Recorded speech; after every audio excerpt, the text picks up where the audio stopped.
रणबीर सिंह राणा किसानी संघर्ष जारी है। वड्डी गल यह है कि सपोर्ट बहुत मिल रही है।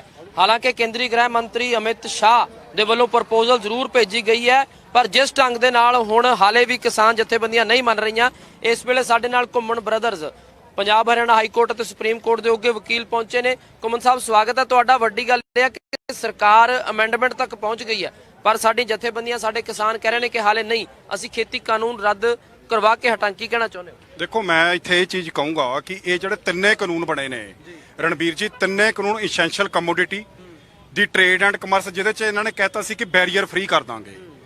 ਮੋਟੇ ਤੌਰ ਤੇ ਗੱਲ ਕਰਦੇ ਆ ਕਿ ਇੱਕ ਕਿਸਾਨ ਜਿਹੜਾ ਫਸਲ ਕਰਦਾ ਹੈ, ਉਹ ਜੇ ਸਰਹੰਦ ਦਾ ਹੈ, ਫਤਿਹਗੜ੍ਹ ਦਾ ਹੈ, ਤਾਂ ਉਹ ਰਾਜਪੁਰੇ ਤੱਕ ਆਉਣਾ ਉਹਦੇ ਲਈ ਮੁਸ਼ਕਲ ਹੁੰਦਾ ਹੈ ਵੀ ਯਾਰ ਟਰੈਕਟਰ ਦਾ ਅਰੇਂਜਮੈਂਟ ਕਰਨਾ ਹੈ, ਕਿੱਦਾਂ ਜਾਣਾ ਹੈ, ਜਾ ਕੇ ਫਸਲ ਦੀ ਜਿਹੜੀ ਜ਼ਿੰਮੇਵਾਰੀ ਹੈ। ਇਹ ਜਿਹੜੀ ਗੱਲ ਕਰਦੇ ਨੇ ਜੀ ਕਰਨਾਟਕਾ, ਕੇਰਲਾ, ਦਿੱਲੀ ਫ੍ਰੀ ਕਰਤਾ। ਜਿੱਥੋਂ ਮੈਂ ਸਟਾਰਟ ਕਰੂੰਗਾ, ਦੇਖੋ ਜੇ ਮੈਨੂੰ ਰੇਟ ਦਿੱਲੀ 'ਚ 3000 ਰੁਪਇਆ ਮਿਲਦਾ ਹੈ ਤਾਂ ਤੁਸੀਂ ਭਾੜੇ ਦਾ ਹਿਸਾਬ ਲਾਓ ਵੀ ਭਾੜਾ ਲਾ ਕੇ ਕਿ ਕਿਸਾਨ ਦੀ ਇਹ ਚੀਜ਼ ਵਾਇਬਲ ਹੈ।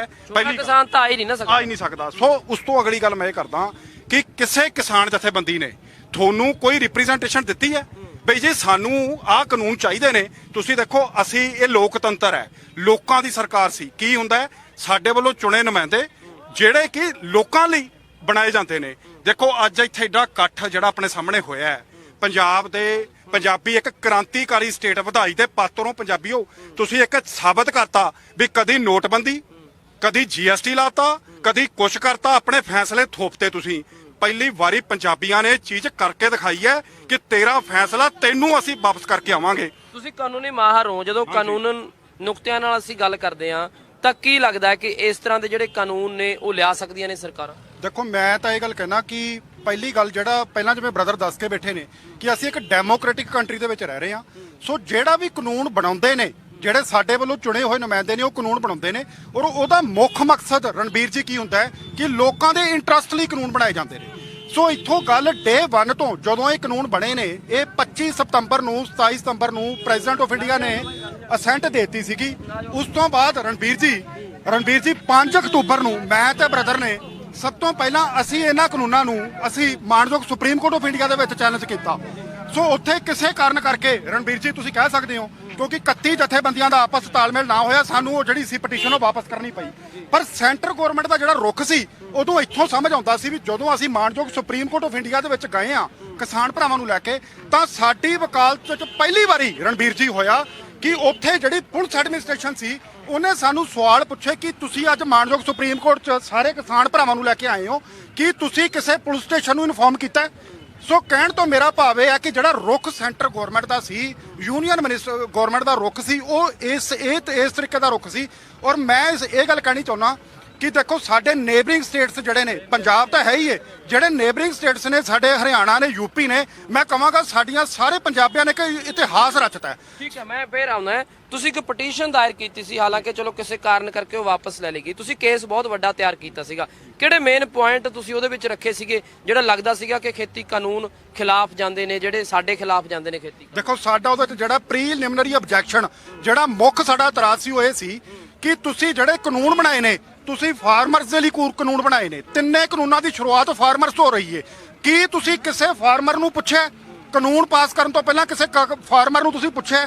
ਸੋ ਜੇਕਰ ਤੁਸੀਂ ਪੁੱਛਿਆ ਨਹੀਂ, ਨੈਚੁਰਲ ਪ੍ਰਿੰਸੀਪਲ ਆਫ ਜਸਟਿਸ ਨੂੰ ਤੁਸੀਂ ਲਿਆ ਹੀ ਨਹੀਂ, ਤਾਂ ਉਹਦਾ ਜਿਹੜਾ ਮੈਨਰ ਹੈ ਉਹ ਟੋਟਲੀ ਇਲੀਗਲ ਹੈ। ਔਰ ਇਨ ਸ਼ੋਰਟ ਸ਼ਬਦਾਂ ਦੇ ਵਿੱਚ ਮੈਂ ਰਣਬੀਰ ਜੀ ਕਹਿਣਾ ਚਾਹੁੰਦਾ ਕਿ ਜਿਹੜੇ ਤਿੰਨਾਂ ਦੀ ਸਟਾਰਟਿੰਗ ਫਾਰਮਰਸ ਦੀ ਕਿਉਂ ਰੱਖੀ? ਤੁਸੀਂ ਇਹਨੂੰ ਕਾਰਪੋਰੇਟ ਸੈਕਟਰ ਦਾ ਨਾਮ ਦੇ ਦਿੰਦੇ। ਸੋ ਐਂਟੀ ਫਾਰਮਰਸ ਬਿੱਲ ਸੀਗੇ। ਅਸੀਂ ਇਹਦੇ ਵਿੱਚ ਆਰਟੀਕਲ 32 ਆਰਡਰ 38 ਦੇ ਮੁਤਾਬਕ ਮਾਣਯੋਗ ਸੁਪਰੀਮ ਕੋਰਟ ਆਫ ਇੰਡੀਆ ਦੇ ਵਿੱਚ ਅਸੀਂ ਜਿਹੜੀ ਸੀ ਰਿਟ ਪਟੀਸ਼ਨ ਪਾਈ ਸੀ। ਠੀਕ ਹੈ, ਹੋਰ ਕੋਈ ਪੁਆਇੰਟ ਜਿਹੜਾ ਤੁਹਾਨੂੰ ਲੱਗਦਾ ਸੀ ਕਿ ਬਹੁਤ ਸੋਲਿਡ ਪੁਆਇੰਟ ਹੈ? ਸੋਲਿਡ ਪੁਆਇੰਟ ਇਹ ਸੀਗਾ ਕਿ ਕਾਨੂੰਨ ਬਣਾਤੇ, MSP ਦਾ ਜ਼ਿਕਰ ਨਹੀਂ ਕੀਤਾ।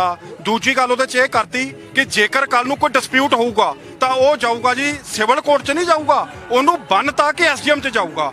ਦੇਖੋ, ਸਾਨੂੰ ਪਤਾ ਹੈ ਅਡਾਨੀ ਅੰਬਾਨੀ, ਦੇਖੋ ਅਮੀਰ, ਇਹਨਾਂ ਦੇ ਪੈਨਲ ਤੇ ਵਕੀਲ ਨੇ। ਰਣਬੀਰ ਜੀ, ਇੱਕ ਬੜੀ ਮਾੜੀ ਗੱਲ ਉਹ ਇਹ ਹੈ ਕਿ ਜਦੋਂ ਇਹ ਕਾਨੂੰਨ ਘੜੇ ਨੇ, ਇਹ ਬੜੇ ਸ਼ਰਮ ਵਾਲੀ ਗੱਲ ਹੈ ਕਿ ਕਿਸਾਨਾਂ ਦੀ ਜਥੇਬੰਦੀ ਦਾ ਕੋਈ ਵਕੀਲ ਨਹੀਂ, ਕੋਈ ਇੰਡੀਪੈਂਡੈਂਟ ਵਕੀਲ ਨਹੀਂ, ਕਾਰਪੋਰੇਟ ਸੈਕਟਰ ਦੇ ਵਕੀਲਾਂ ਨੇ ਏਸੀ ਵਾਲੇ ਰੂਮ 'ਚ ਬੈਠ ਕੇ ਕਾਨੂੰਨ ਬਣਾਤੇ। ਵੱਡੀ ਗੱਲ ਇਹ ਹੈ ਕਿ ਜਿਹੜੇ ਆਬਜੈਕਸ਼ਨ ਤੁਸੀਂ ਚੁੱਕ ਰਹੇ ਹੋ ਅੱਜ ਜਾਂ ਉਦੋਂ ਚੁੱਕੇ ਸੀਗੇ ਜਿਹੜੇ ਅੱਜ ਹੁਣ ਉਹ ਮੰਗਾਂ ਮੰਨਣ ਨੂੰ ਤਿਆਰ ਨੇ ਕੇਂਦਰ ਸਰਕਾਰ, ਇਹਦਾ ਮਤਲਬ ਅਸੀਂ ਸਹੀ ਸੀਗੇ। ਬਿਲਕੁਲ, ਦੇਖੋ ਪਹਿਲੇ ਦਿਨ ਤੋਂ ਅਸੀਂ ਤਾਂ ਇਸ ਚੀਜ਼ ਬਾਰੇ ਕਹਿ ਰਹੇ ਸੀ ਕਿ ਇਹ ਕਾਨੂੰਨ ਗਲਤ ਨੇ, ਇਹਨਾਂ ਨੂੰ ਵਾਪਸ ਲੈ ਲੈ। ਦੇਖੋ ਇੱਕ ਚੀਜ਼ ਹੋਰ, 2 ਮਹੀਨੇ 3 ਮਹੀਨੇ ਹੋ ਗਏ ਰਣਬੀਰ ਜੀ ਇਹ ਸਾਰਾ ਸਿਸਟਮ ਸ਼ੁਰੂ ਹੋਏ ਨੂੰ। ਪਹਿਲਾਂ ਪੰਜਾਬ 'ਚ 1.5-2 ਮਹੀਨੇ ਕਿਸਾਨ ਬੈਠੇ, ਹੁਣ ਅਲਟੀਮੇਟਲੀ ਅੱਕ ਕੇ ਜਦੋਂ ਕੋਈ ਸੁਣਵਾਈ ਨਹੀਂ ਹੋਈ ਫਿਰ ਉਹ ਦਿੱਲੀ ਨੂੰ ਕੂਚ ਕੀਤਾ। ਹੁਣ 26 ਤਰੀਕ ਤੋਂ ਲੈ ਕੇ ਆਪਾਂ ਦੇਖ ਰਹੇ ਹਾਂ ਵੀ ਆਪਣੇ ਕਿਸਾਨ ਜਥੇਬੰਦੀਆਂ ਇੱਥੇ ਆਪਣੀਆਂ ਡਟੀਆਂ ਹੋਈਆਂ ਨੇ। ਹੁਣ ਵੀ ਦੇਖੋ ਉਹਨਾਂ ਦੇ ਸਿਰ ਤੇ ਬੜੀ ਸਾਡੇ ਲਈ ਇੱਕ ਸ਼ਰਮ ਵਾਲੀ ਗੱਲ ਹੈ ਕਿ ਅਸੀਂ ਦੇਸ਼ ਦਾ, ਤੈਨੂੰ ਈਗੋ ਕਾਹਦੀ ਹੈ, ਤੈਨੂੰ ਪ੍ਰਾਈਮ ਮਿਨਿਸਟਰ ਬਣਾਇਆ, ਤੈਨੂੰ ਕਾਹਦੇ ਲਈ? ਤੁਸੀਂ ਦੇਖੋ ਕਿਸਾਨਾਂ ਦਾ ਦੇਖੋ ਸਭ ਤੋਂ ਸੌਫਟ ਕਾਰਨਰ ਰਣਬੀਰ ਜੀ ਸਾਰੇ ਵਰਲਡ 'ਚ ਇੱਕ ਬੰਦੇ ਦਾ, ਉਹ ਇਹ ਕਿਸਾਨਾਂ ਦਾ ਸੌਫਟ ਕਾਰਨਰ ਹੈ। ਦੇਖੋ ਇਹਨਾਂ ਨੇ ਚੁਣਿਆ ਕਿਹਨੂੰ? ਅੰਬਾਨੀ ਨਹੀਂ ਚੁਣੇ, ਅਡਾਨੀ ਨਹੀਂ ਚੁਣੇ, ਕੋਈ ਇੰਡਸਟਰੀਅਲਿਸਟ ਨਹੀਂ ਚੁਣਿਆ। ਕਿਹਨੂੰ ਚੁਣਦੇ ਆ? ਜਿੱਥੇ ਪਹਿਲਾਂ ਹੀ ਸੁਸਾਈਡ ਹੋ ਰਹੇ ਨੇ। ਸੋ ਕਿਸਾਨ ਜਿਹੜਾ ਪਹਿਲਾਂ ਹੀ ਸੁਸਾਈਡ ਕਰ ਰਿਹਾ ਯਾਰ, ਤੁਸੀਂ ਉਹਦੇ ਦੇ ਉੱਪਰ ਹੀ ਤੁਸੀਂ ਬਿਜਲੀ ਸੁੱਟਤੀ। ਇੱਕ ਤਾਂ ਕਰੋਨਾ ਡਿੱਗਿਆ, ਆ ਦੇਖੋ ਮੈਂ ਤੁਹਾਨੂੰ ਇੱਕ ਚੀਜ਼ ਥੋੜੇ ਚੈਨਲ ਰਾਹੀਂ ਦੱਸ ਦਿੰਦਾ, ਇਹ ਕਰੋਨਾ ਦੀ ਬਿਮਾਰੀ ਤਾਂ ਡਿੱਗੀ ਉੱਪਰੋਂ, ਇਹ ਸਾਡੇ ਤੇ ਮੋਦੀ ਨੇ ਸੁੱਟਿਆ। ਦੇਖੋ ਮੈਂ ਇੱਥੇ ਇਹ ਗੱਲ ਕਹਿਣੀ ਚਾਹੁੰਦਾ ਕਿ ਇੱਕ ਪਾਸੇ ਇਹਦਾ ਮਤਲਬ ਤੂੰ ਸੀਰੀਅਸ ਨਹੀਂ ਹੈਗਾ, ਇੱਕ ਪਾਸੇ ਤੂੰ ਕਹਿੰਦਾ ਹੈ ਕਿ ਮਾਸਕ ਪਾਓ, ਫਲਾਣਾ ਕਰੋ, ਕਰੋਨਾ। ਹੁਣ ਕਰੋਨਾ ਤੇਰਾ ਕਿੱਥੇ ਗਿਆ? ਹੁਣ ਤੂੰ ਕਿਸਾਨਾਂ ਨੂੰ ਇੱਥੇ ਖੁੱਲੇ ਅਸਮਾਨ ਥੱਲੇ ਛੱਡਤਾ। ਦੇਖੋ ਅੱਜ ਸਾਡੇ ਕਿਸਾਨ 26 ਤਰੀਕ ਦੇ ਠੰਡ ਦੀਆਂ ਰਾਤਾਂ, ਪੋਹ ਦੀਆਂ ਰਾਤਾਂ ਜਦੋਂ ਛੋਟੇ ਸਾਹਿਬਜ਼ਾਦੇ ਨੂੰ ਸ਼ਹੀਦ ਕੀਤਾ, ਆਹ ਦੇਖੋ ਤੁਸੀਂ ਹੁਣ ਇੱਥੇ ਆ ਕੇ ਹੁਣ ਆਪਾਂ ਹੌਲੀ ਕਰਕੇ ਅੱਜ ਬੁਲਾਉਂਦੇ ਆ ਜੀ, ਕੱਲ ਬੁਲਾਉਂਦੇ ਆ। ਇਹ ਸਿਰਫ ਲੱਗਦਾ ਕਿ ਸਰਕਾਰਾਂ ਨੌਨ ਸੀਰੀਅਸ ਨੇ, ਉਹਨਾਂ ਨੂੰ ਪਤਾ ਨਹੀਂ ਲੱਗਦਾ ਹੈਗਾ ਸਾਡੇ ਲੋਕ ਸੜਕਾਂ ਤੇ ਨੇ, ਇੱਥੇ ਹੀ ਚਾਹੋ। ਚਲੋ ਅਸੀਂ ਦਿੱਕਤਾਂ ਨੂੰ ਨਹੀਂ ਸਮਝਦੇ, ਕੁਝ ਔਕੜਾਂ ਨੂੰ ਅਸੀਂ ਰੁਕਾਵਟਾਂ ਨੂੰ ਪਾਰ ਕਰਦੇ ਹਾਂ, ਪਰ ਇੱਕ ਸਰਕਾਰ ਦਾ ਫਰਜ਼ ਤਾਂ ਬਣਦਾ ਨਾ ਕਿ ਆਪਣੇ ਨਾਗਰਿਕਾਂ ਦਾ ਖਿਆਲ ਰੱਖੇ। ਦੇਖੋ ਮੈਂ ਰਣਬੀਰ ਜੀ ਇੱਥੇ ਕਹਿਣਾ ਚਾਹੁੰਦਾ ਕਿ ਸਰਕਾਰਾਂ ਦਾ ਫਰਜ਼ ਤਾਂ ਹੈ ਹੀ ਏ। ਇਹਦੇ 'ਚ ਸਾਡੀ ਜਿਹੜੀ, ਮੈਂ ਆਪਣੇ ਪੰਜਾਬ ਸਟੇਟ ਦੀ ਗੱਲ ਕਰਾਂਗਾ, ਸ਼ਡਿਊਲ ਸਾਡਾ 7ਵਾਂ ਹੈ, ਉਹਦੀ ਲੰਘਣਾ ਸੀ। ਜੇਕਰ 2 ਮਹੀਨੇ ਸਾਡੀਆਂ ਜਿਹੜੀਆਂ ਸਰਕਾਰਾਂ ਨੇ, ਮੈਂ ਕੋਈ ਪੋਲੀਟੀਕਲ ਗੱਲ ਨਹੀਂ ਇੱਥੇ ਕਰਨੀ ਚਾਹੁੰਦਾ, ਸਾਡੀਆਂ ਸਰਕਾਰਾਂ ਚੁੱਪ ਕਰਕੇ ਸਾਰਾ ਜਿਹੜਾ ਤਮਾਸ਼ਾ ਸੀ ਉਹ ਦੇਖਦੀਆਂ ਰਹੀਆਂ। ਇਹਦੇ ਤੋਂ ਉੱਪਰ ਗੱਲ ਕਰਾਂਗਾ ਕਿ ਜਿਹੜੀ ਸਾਡੀ ਮਾਣਯੋਗ ਸੁਪਰੀਮ ਕੋਰਟ ਆਫ ਇੰਡੀਆ, ਸਾਡੇ ਲਈ ਉਹ ਸਮਝੋ ਸਰਵਉੱਚ ਅਦਾਲਤ ਹੈ, ਕਿ ਸੋ ਮੋਟੋ ਲਈ ਕੋਈ action supreme court of India ਨੂੰ ਹੁਣ ਤੱਕ ਨਹੀਂ ਸੀ ਲੈਣਾ ਚਾਹੀਦਾ? ਕਿ ਜਦੋਂ ਥਰੂ ਆਊਟ ਦੀ ਕੰਟਰੀ, ਮੈਂ ਕਿ ਸਵਾਲ ਪੁੱਛਣਾ ਚਾਹੁੰਦਾ, ਥਰੂ ਆਊਟ ਦੀ ਕੰਟਰੀ ਜਦੋਂ ਕਿਤੇ ਕੋਈ ਛੋਟਾ ਮੋਟਾ ਇਨਸੀਡੈਂਸ ਵਾਪਰ ਜਾਂਦਾ ਹੈ, ਹੋਮ ਮਿਨਿਸਟਰੀ ਜਿਹੜੀ ਅਮਿਤ ਸ਼ਾਹ ਜੀ ਜਿਹਨੂੰ ਡੀਲ ਕਰਦੇ ਨੇ, ਉਹ ਫਟਾਫਟ ਸੋ ਮੋਟੋ ਲਈ ਐਕਸ਼ਨ ਲੈਂਦੇ ਨੇ। ਕਿ ਮਾਣਯੋਗ supreme court of India, Amit Shah, Narendra Modi ਦੀਆਂ ਅੱਖਾਂ ਸੁੱਤੀਆਂ ਪਈਆਂ ਨੇ? ਮੈਂ ਖੁਦ ਵਕੀਲ ਹਾਂ, ਪਰ ਮੈਂ ਇਹ ਗੱਲ ਕਹਿਣੀ ਚਾਹੁੰਦਾ ਕਿ ਇਹ ਮਸਲਾ ਮਾਣਯੋਗ supreme court of India, high ਕੋਰਟਾਂ ਵੀ ਨੇ ਸੋ ਮੋਟੋ ਲਈ ਟੈਕਅਪ ਕਰਨਾ ਚਾਹੀਦਾ। ਕਦੇ ਸੂ ਮੋਟੋ ਨਹੀਂ ਲਿਆ, ਕਿਸੇ ਦਾ ਇਸ ਤਰ੍ਹਾਂ ਦਾ ਕੋਈ ਸਟੇਟਮੈਂਟ ਨਹੀਂ ਆਇਆ ਹੈਗਾ ਕਿ ਜਲਦੀ ਇਸ ਮਸਲੇ ਦਾ ਹੱਲ ਕੀਤਾ ਜਾਵੇ। ਮੀਟਿੰਗ ਤੇ ਮੀਟਿੰਗ, ਦੇਰੀ ਤੇ ਦੇਰੀ ਕਿਉਂ ਹੋ ਰਹੀ ਹੈ? ਦੇਖੋ ਸਟੈਪ ਬਾਏ ਸਟੈਪ ਕਰਕੇ ਰਣਬੀਰ ਜੀ ਜੋ ਸਾਨੂੰ ਸਮਝ ਆਉਂਦਾ ਹੈ, ਦੇਖੋ ਕਰੋਨਾ ਦਾ ਸਮਾਂ ਚੁਣ ਲਿਆ। ਦੇਖੋ ਕਰਨ ਨੂੰ, ਦੇਖੋ ਕਣਕ ਇਹ ਲਾਗੂ ਕਦੋਂ ਹੋਣਾ? ਕਣਕ ਤੇ ਰਣਬੀਰ ਜੀ ਝੋਨਾ ਤਾਂ ਚੁੱਕਿਆ ਗਿਆ ਨਾ, ਕਣਕ ਤੇ ਲਾਗੂ ਹੋਣਾ। ਇਹ ਮਾਰਚ ਅਪ੍ਰੈਲ ਤੇ ਜਾਣਾ ਸੀ, ਕਿਉਂ ਜਾਣ ਬੁੱਝ ਕੇ ਇਹਨਾਂ ਨੇ ਕਣਕ ਦਾ ਸਮਾਂ ਚੁਣ ਲਿਆ। ਸੋ ਮੇਰੇ ਕਹਿਣ ਤੋਂ ਭਾਵ ਹੈ ਕਿ ਦੇਖੋ ਸੈਂਟਰ ਸਰਕਾਰ ਦੇ, ਹੁਣ ਪ੍ਰਾਈਮ ਮਿਨਿਸਟਰ ਸਾਡੇ ਨੂੰ ਕਹਿਣਾ ਨਹੀਂ ਚਾਹੀਦਾ, ਇੱਕ ਐਡਮੈਂਟ ਤੇ ਜਿੱਦੀ ਤੇ ਈਗੋ ਹੋਗੀ ਕਿ ਯਾਰ ਜੇਕਰ ਅੱਜ ਪੰਜਾਬੀਆਂ ਨਾਲ ਇਦਾਂ ਇਕੱਠੇ ਹੋ ਕੇ ਆ ਗਏ। ਦੇਖੋ ਸਾਨੂੰ ਸਾਰੇ ਲੋਕੀ ਕਹਿੰਦੇ ਸੀ ਕਿ J&K 'ਚ 370 ਲੱਗੀ ਏ, ਹੁਣ ਇਸ ਤੋਂ ਬਾਅਦ ਪੰਜਾਬ ਵਾਲਿਆਂ ਤੇ ਦੂਜਾ ਨੰਬਰ 370 ਦਾ ਤੋਂ ਬਾਅਦ ਇਹਨਾਂ ਦਾ ਲੱਗਣਾ ਹੈ। ਦੇਖੋ ਇੱਕ ਅੱਜ ਆਪਾਂ ਇੱਥੇ ਇਕੱਠੇ ਆ, ਮੈਂ ਵੀ ਕਿਸਾਨ ਪਰਿਵਾਰ ਤੋਂ। ਇੱਕ ਚੀਜ਼ ਮੈਂ ਜ਼ਰੂਰ ਕਹਿਣੀ ਚਾਹੂੰਗਾ, ਸਾਡੇ ਨਾਲ ਟਿਚਰਾਂ ਕਰਦੇ ਰਹੇ, 50 ਰੁਪਏ MSP ਵਧਾਉਂਦੇ ਰਹੇ ਨੇ ਹੁਣ ਤੱਕ। ਵੀਰੋ ਆਪਾਂ ਮੇਰੀ ਗੱਲ ਸੁਣ ਲਓ, ਆਪਾਂ ਸਾਰੇ ਵੀ ਜਦੋਂ ਪਾਣੀ ਉੱਪਰੋਂ ਸਿਰ ਤੋਂ ਕਹਿੰਦੇ ਨਿਕਲ ਗਿਆ ਨਾ, ਆਪਾਂ ਫਿਰ ਦਿੱਲੀ ਨੂੰ ਕੂਚ ਕੀਤੀ ਏ। ਹੁਣ ਤੋਂ ਪਹਿਲਾਂ ਰਣਬੀਰ ਜੀ ਜਿੰਨੀਆਂ ਪਿੱਛੇ ਵੀ ਨਹੀਂ ਮੁੜਦੇ ਹੈਗੇ ਬਿਨਾਂ ਉਹ। ਇਹ ਤਾਂ ਦੇਖੋ ਗੱਲ ਇਹਨਾਂ ਦੀ ਦੇਖੋ ਕਾਬਲੇ ਤਾਰੀਫ ਹੈ, ਪੰਜਾਬੀਆਂ ਨੂੰ ਸਲੂਟ ਹੈ, ਕ੍ਰਾਂਤੀਕਾਰੀ ਨੇ। ਪਰ ਮੈਂ ਇੱਕ ਚੀਜ਼ ਰਣਬੀਰ ਜੀ ਕਹਿਣੀ ਚਾਹੁੰਦਾ ਕਿ ਹੁਣ ਤੱਕ ਟਿਚਰਾਂ ਨਹੀਂ ਹੋਈਆਂ। 50 ਰੁਪਏ MSP ਤੁਸੀਂ ਦੱਸ ਦਿਓ, 1200-1300 ਰੁਪਏ ਵਾਧਾ 26 ਕੁਇੰਟਲ ਪਿੱਛੇ। ਹੁਣ ਤਾਂ ਅਸੀਂ ਸਾਰੇ ਆ ਗਏ ਦਿੱਲੀ। ਦੇਖੋ ਹੁਣ ਤੋਂ ਪਹਿਲਾਂ ਸਿਰਫ ਅਸੀਂ ਆਪਣੀ ਯੂਨੀਅਨਾਂ ਨੂੰ ਛੱਡਤਾ ਸੀ ਵੀ ਤੁਸੀਂ ਜਾਓ ਜੀ, ਕੁਝ ਨੁਮਾਇੰਦੇ ਜਾਓ, ਜਾ ਕੇ ਕਰੋ। ਭਾਜੀ ਦੇਖੋ ਜਦੋਂ ਯੂਨਿਟੀ ਹੋਊਗੀ ਤਾਂ ਡੈਫੀਨੇਟਲੀ, ਹੁਣ ਦੇਖੋ ਆਪਾਂ ਨੂੰ ਪਤਾ ਹੈ ਕਿੰਨੀ ਕੁ ਫਸਲਾਂ 'ਚ ਆਪਾਂ ਨੂੰ ਬਚਦਾ ਸੀ। ਆਪਾਂ ਇਹੀ ਇਕੱਠ, ਇਹੀ ਜ਼ੋਰ ਆਪਾਂ ਪਹਿਲਾਂ ਲਾਉਂਦੇ ਤਾਂ ਡੈਫੀਨੇਟਲੀ ਗੱਲ ਹੋਰ ਬਣਦੀ ਸੀ। ਦੇਰ ਹੈ ਦਰੁਸਤ ਹੈ, ਜੇ ਹੁਣ ਵੀ ਆ ਗਏ ਮੈਨੂੰ ਲੱਗਦਾ ਇੱਕਜੁੱਟਤਾ ਬਹੁਤ ਜ਼ਰੂਰੀ। ਦੇਖੋ ਮੈਨੂੰ ਰਣਬੀਰ ਜੀ ਲੱਗਦਾ ਵੀ ਸਾਡੇ ਪੰਜਾਬੀਆਂ ਨੇ ਰਲ ਮਿਲ ਕੇ, ਸਾਡੇ ਸਾਰਿਆਂ ਨੇ ਸਾਥੀ, ਸਾਡੇ ਹਰਿਆਣੇ ਵਾਲੇ ਸਾਥੀਆਂ ਨੇ ਸਾਡਾ ਸਾਥ ਦਿੱਤਾ ਤੇ ਸਾਡੇ ਪੰਜਾਬ ਦੀ, ਪੰਜਾਬੀਆਂ ਦਾ ਇੱਕ ਇਤਿਹਾਸ ਸੀ। ਸੋ ਮੈਨੂੰ ਲੱਗਦਾ ਵੀ ਪੰਜਾਬੀਆਂ ਨੇ ਅੱਜ ਜਿਹੜਾ ਇਤਿਹਾਸ ਸੀ ਉਹਨੂੰ ਦੁਹਰਾਇਆ ਤੇ ਇੱਥੇ ਇੱਕ ਚੰਗਾ ਪਲੇਟਫਾਰਮ ਐਸਟੈਬਲਿਸ਼ ਕਰਤਾ ਹੈ। ਸੋ ਮੈਂ ਗੱਲ ਕਹਾਂਗਾ ਕਿ ਇਹ ਐਜੀਟੇਸ਼ਨਸ ਮੈਨੂੰ ਲੱਗਦਾ ਵੀ ਅਸੀਂ ਜਿੱਤ ਦੇ ਬਹੁਤ ਕਰੀਬ ਆ, ਔਰ ਬਹੁਤ ਜਲਦੀ ਮੈਨੂੰ ਲੱਗਦਾ ਵੀ ਉਹਨਾਂ ਦੀ ਵੀ ਜਿਹੜੇ ਸੁੱਤੇ ਪਏ ਨੇ ਕੁੰਭ ਕਰਨ ਦੀ ਨੀਂਦ, ਉਹ ਵੀ ਉਸ ਨੀਂਦ ਦੇ ਵਿੱਚ ਉੱਠ ਕੇ ਜ਼ਰੂਰ ਕੋਈ ਨਾ ਕੋਈ ਕੋਗਨੀਅਸ ਲੈਣਗੇ ਤੇ ਕੋਈ ਚੰਗਾ ਫੈਸਲਾ ਆਏਗਾ। ਜੇਕਰ ਨਹੀਂ ਫੈਸਲਾ ਹੁੰਦਾ ਤਾਂ ਮੈਂ ਇੱਥੇ ਕਿਸਾਨ ਭਰਾਵਾਂ 'ਚ ਅਸੀਂ ਖੜੇ ਆ। ਅਸੀਂ ਮਾਣਯੋਗ ਸੁਪਰੀਮ ਕੋਰਟ ਆਫ ਇੰਡੀਆ ਦੇ ਵਿੱਚ ਫਿਰ ਉਸ ਤੋਂ ਬਾਅਦ ਜਾ ਕੇ ਅਸੀਂ ਫਿਰ ਉੱਥੇ ਜਾ ਕੇ ਅਸੀਂ ਚੈਲੰਜ ਕਰਾਂਗੇ।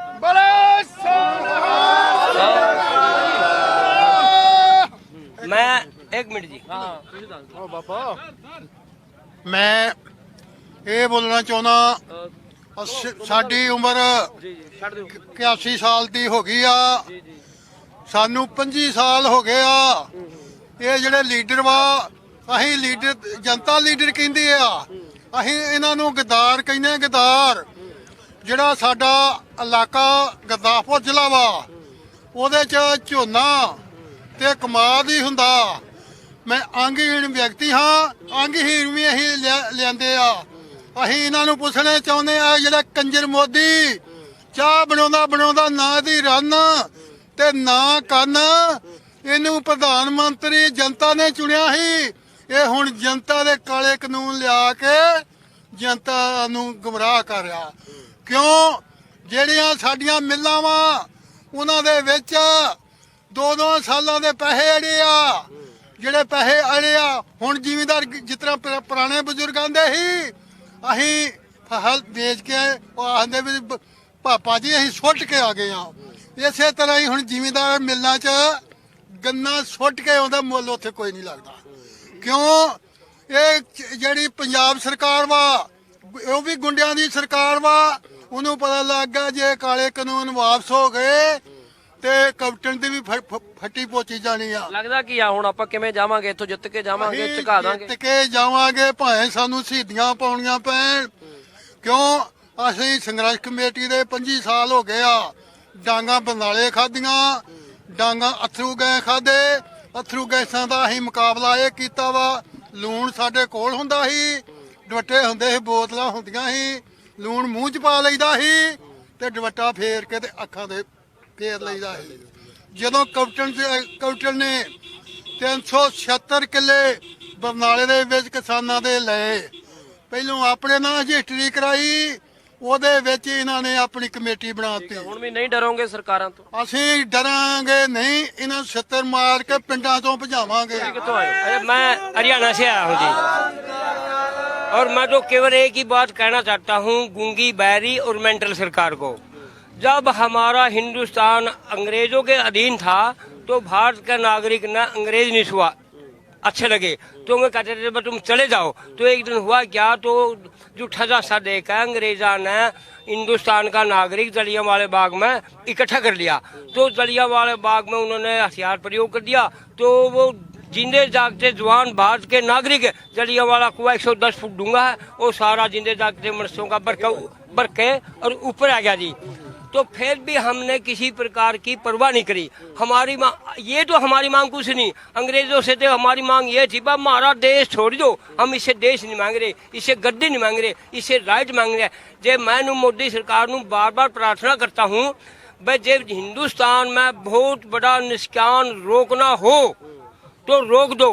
वो जलियांवाला बाग में तो भरा था एक कुआ मनसा का, अब एक कुआ नहीं भरेगा, सारी धरती पर लाशें लाश होगी। राज बता दो कहाँ करेगा, जय हिंद। ਤੁਸੀਂ ਕਿੱਥੋਂ ਆਏ ਹੋ ਜੀ? ਅਸੀਂ ਸ਼ਾਹਕੋਟ ਤੋਂ ਆਏ ਜੀ। ਮੈਂ ਭਾਈ ਨੱਥਾ, ਭਾਈ ਅਬਦੁੱਲਾ ਢਾਡੀ ਸਭਾ ਇੰਟਰਨੈਸ਼ਨਲ ਢਾਡੀ ਸਭਾ ਮੀਤ ਪ੍ਰਧਾਨ। ਜੋ ਕਿਸਾਨਾਂ ਵਾਸਤੇ ਮੋਦੀ ਨੇ 3 ਕਾਲੇ ਕਾਨੂੰਨ ਲਿਆਂਦੇ ਆ ਖਤਮ ਕਰਨ ਵਾਸਤੇ, ਉਹਦੇ ਵਿਰੋਧ ਵਿੱਚ ਤਕਰੀਬਨ 500 ਤੋਂ ਉੱਤੇ ਜਥੇਬੰਦੀਆਂ, ਸਾਡੀ ਢਾਡੀ ਜਥੇਬੰਦੀ ਵੀ ਉਸੇ ਦਿਨ ਤੋਂ ਹੀ ਨਾਲ ਆ, ਮੋਢੇ ਨਾਲ ਮੋਢਾ ਜੋੜ ਕੇ ਪਿੰਡ ਪਿੰਡ ਜਾ ਕੇ ਪ੍ਰਚਾਰ ਕਰਦੇ ਆ। ਅੱਜ ਵੀ ਅਸੀਂ ਚਲੇ ਜਾਣਾ ਤੇ ਜਾ ਕੇ ਪਿੰਡਾਂ ਵਿੱਚ ਪ੍ਰਚਾਰ ਕਰਨਾ, ਕਿਉਂਕਿ ਜੇ ਇਹ ਕਿਸਾਨ ਮਾਰੂ ਬਿੱਲ ਲਾਗੂ ਰਹਿ ਗਏ ਤੇ ਸਮਝੋ ਕਿਸਾਨ ਖਤਮ ਹੈ। ਜੇ ਕਿਸਾਨ ਖਤਮ ਹੈ ਤੇ ਸਾਰੇ ਕਾਰੋਬਾਰ ਖਤਮ ਹੈ, ਮਜ਼ਦੂਰ ਵੀ ਖਤਮ ਹੈ, ਦੁਕਾਨਦਾਰ ਵੀ ਖਤਮ ਹੈ। ਇਸ ਕਰਕੇ ਇਹ ਅੱਗੇ ਤੇ ਛੋਟੇ ਛੋਟੇ ਬਿੱਲ ਪਾਸ ਕਰਕੇ ਕਦੇ ਮੁਸਲਮਾਨ ਵੀਰਾਂ ਨਾਲ ਧੱਕਾ, ਕਦੇ ਹਰਿਆਣੇ ਵਾਲਿਆਂ ਨਾਲ ਧੱਕਾ, ਕਦੇ ਯੂਪੀ ਵਾਲਿਆਂ ਨਾਲ ਧੱਕਾ, ਪਰ ਹੁਣ ਇਹਦਾ ਵਾਹ ਪੰਜਾਬੀਆਂ ਨਾਲ ਪੈ ਗਿਆ, ਜਿਨ੍ਹਾਂ ਨੇ ਦੇਸ਼ ਨੂੰ ਕੁਰਬਾਨੀਆਂ ਕਰਕੇ ਆਜ਼ਾਦੀ ਲੈ ਕੇ ਦਿੱਤੀ ਹੈ। ਇਹ ਮੋਢਾ ਪੰਜਾਬ, ਕਿਉਂਕਿ ਜਦ ਵੀ ਦੇਸ਼ ਨੂੰ ਖੂਨ ਦੀ ਲੋੜ ਪੈ ਗਈ, ਹਾਮੀ ਹੱਸ ਕੇ ਭਰੀ ਪੰਜਾਬੀਆਂ ਨੇ। ਜਦ ਵੀ ਖੂਨ ਦੀ ਨਦੀ ਵਿੱਚ ਕਾਂਗ ਆਈ, ਛਾਲਾਂ ਮਾਰ ਕੇ ਤਰੀ ਪੰਜਾਬੀਆਂ ਨੇ।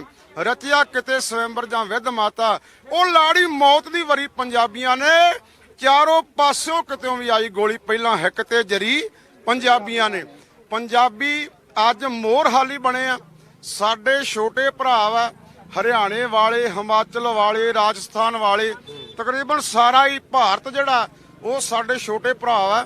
ਸਮਝ ਲੈਣਾ ਚਾਹੀਦਾ ਸਮੇਂ ਦੀਆਂ ਸਰਕਾਰਾਂ ਨੂੰ ਕਿ ਅਸੀਂ ਕਦੇ ਪਿੱਛੇ ਨਹੀਂ ਹਟੇ, ਹੁਣ ਵੀ ਨਹੀਂ ਹਟਾਂਗੇ, ਕਾਨੂੰਨ ਵਾਪਸ ਦਵਾ ਕੇ ਹੀ ਸਾਹ ਲਵਾਂਗੇ। ਬਿਲਕੁਲ ਜੀ, ਹਰ ਹਾਲਤ ਵਿੱਚ ਭਾਵੇਂ ਕੁਰਬਾਨੀਆਂ ਹੋਣ, ਸ਼ਹੀਦੀਆਂ ਹੋਣ, ਜਿਵੇਂ ਵੀ ਮਰਜ਼ੀ ਹੋਵੇ, ਇਹ ਜਿਹੜੇ ਕਾਲੇ ਕਾਨੂੰਨ ਆ ਇਹ ਕਿਸਾਨਾਂ ਨੂੰ ਖਤਮ ਕਰਨ ਵਾਸਤੇ ਲਿਆਂਦੇ ਗਏ ਆ, ਇਹਨੂੰ ਹਰ ਹਾਲਤ ਹਟਾ ਕੇ ਹਟਾਂਗੇ ਜੀ। ਠੀਕ ਹੈ, ਬਹੁਤ ਧੰਨਵਾਦ, ਬਹੁਤ ਧੰਨਵਾਦ ਗੱਲਬਾਤ ਕਰਨ ਦੇ ਲਈ। ਸੋ ਜਿੰਨੇ ਵੀ ਲੋਕ ਇੱਥੇ ਪਹੁੰਚੇ ਨੇ, ਚਾਹੇ ਉਹ ਢਾਡੀ ਜਥੇ ਨਾਲ ਸੰਬੰਧਿਤ ਹੋਣ, ਚਾਹੇ ਉਹ ਵਕੀਲ ਭਾਈਚਾਰੇ ਨਾਲ ਹੋਣ, ਚਾਹੇ ਕਿਸਾਨ ਹੋਣ, ਨੌਜਵਾਨ ਹੋਣ, ਬਜ਼ੁਰਗ ਹੋਣ, ਹਰ ਤਬਕਾ ਜਿਹੜਾ ਇੱਕ ਡਾ ਕੇ ਖੜਾ ਹੈ, ਕਿਸਾਨੀ ਦੇ ਨਾਲ ਹੈ, ਸੰਘਰਸ਼ ਦੇ ਵਿੱਚ ਸ਼ਾਮਲ ਹੈ। ਹਾਲੇ ਵੀ ਸਰਕਾਰਾਂ ਸੋਚ ਰਹੀਆਂ ਨੇ ਕਿ ਸ਼ਾਇਦ ਵਿੱਚ ਵਿਚਾਲੇ ਵਾਲਾ ਰਾਹ ਕੋਈ ਕੱਢਾਂਗੇ, ਪਰ ਨਹੀਂ, ਇੱਥੇ ਇਹੀ ਗੱਲ ਹੋ ਰਹੀ ਕਿ ਖੇਤੀ ਕਾਨੂੰਨ ਰੱਦ ਹੋਣ। ਫਿਲਹਾਲ ਦੇਖਣਾ ਹੋਏਗਾ ਅੱਗੇ ਸਰਕਾਰ ਕੀ ਕੁਝ ਕਰਦੀ ਹੈ। ਕੈਮਰਾਮੈਨ ਰਾਜਵਿੰਦਰ ਟੋਨੀ ਦੇ ਨਾਲ ਰਣਬੀਰ ਸਿੰਘ ਰਾਣਾ। ਮੈਂ ਹਾਂ ਰਣਬੀਰ ਸਿੰਘ ਰਾਣਾ। ਕਿਸਾਨੀ ਸੰਘਰਸ਼ ਜਾਰੀ ਹੈ। ਵੱਡੀ ਗੱਲ ਇਹ ਹੈ ਕਿ ਸਪੋਰਟ ਬਹੁਤ ਮਿਲ ਰਹੀ ਹੈ। ਹਾਲਾਂਕਿ ਕੇਂਦਰੀ ਗ੍ਰਹਿ ਮੰਤਰੀ ਅਮਿਤ ਸ਼ਾਹ ਦੇ ਵੱਲੋਂ ਪ੍ਰਪੋਜ਼ਲ ਜ਼ਰੂਰ ਭੇਜੀ ਗਈ ਹੈ, ਪਰ ਜਿਸ ਢੰਗ ਦੇ ਨਾਲ